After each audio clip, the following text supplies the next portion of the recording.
no clients calling. So today, let's hop on the trolley and see where it leads us.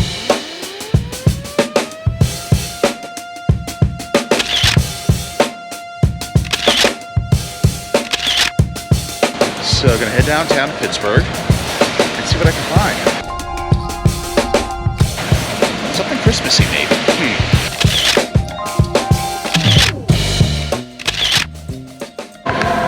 So the nativity scene is one of the largest in the world.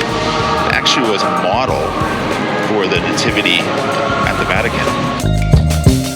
So let's head down to Market Square. See what we got there.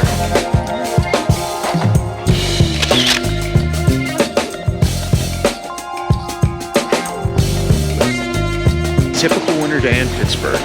Nothing to write home about.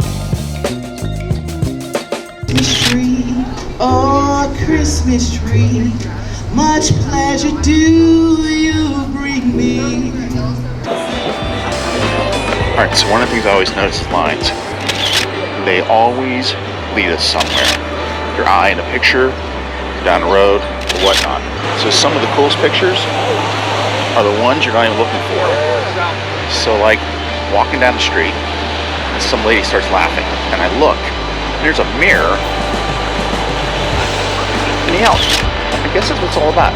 Having some fun, taking some pictures, making an uneventful day eventful. Alright, now it's time for coffee.